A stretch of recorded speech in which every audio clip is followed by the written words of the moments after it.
Quel regard les bouddhistes portent-ils sur Noël? Noël est une fête importante dans les pays occidentaux.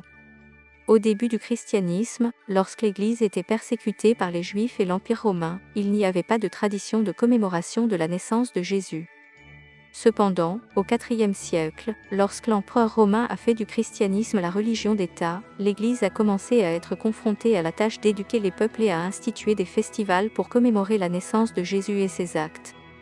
Bien que personne ne sache vraiment quand et à quelle date Jésus est né, aujourd'hui certains historiens pensent qu'il serait venu au monde entre septembre et octobre de la 6e année avant notre ère. L'Église, afin d'établir un lien avec la culture originelle de l'Empire romain, a fixé la fête de Mithra, c'est-à-dire le 25 décembre, le solstice d'hiver romain, qui était alors célébré par le grand public, comme jour de commémoration de la naissance de Jésus.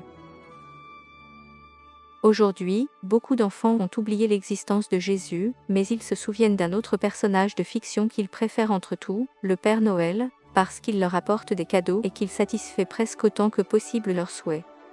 En fait, l'idée d'un Père Noël apportant des cadeaux aux enfants provient de Saint Nicolas, un évêque bienveillant qui vivait en Lycie au IVe siècle et avait l'habitude de donner en toute discrétion son aide aux personnes qui en avaient besoin. Le personnage du Père Noël, avec son manteau rouge et sa barbe blanche, est dérivé de la version française du Père Noël de Coca-Cola.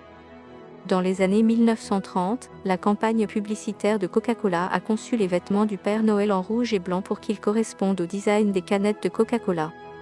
Dès sa création, le Père Noël était destiné à être utilisé comme un outil promotionnel pour encourager les consommateurs à offrir des cadeaux à leurs amis et à leurs familles en cette période de fête. Ainsi, un faux homme est devenu une vraie marque de commerce.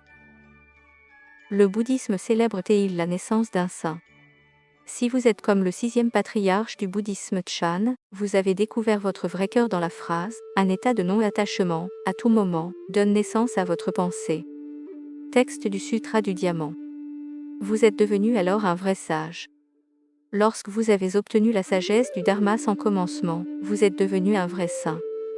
C'est donc ce jour-là que nous pouvons célébrer avec vous la naissance d'un véritable saint. Quand pouvons-nous célébrer? Voici un poème écrit par le maître Chan, Wumen Huikai. Au printemps il y a 100 fleurs, en automne il y a la lune, en été il y a le vent frais, en hiver il y a la neige, s'il n'y a rien dont nous avons à nous soucier, c'est un bon moment pour être en vie. On vous souhaite à tous un joyeux Noël, en espérant que vous deviendrez très vite de vrais saints, et de bonnes fêtes de fin d'année. Amitofo. Association du vrai cœur.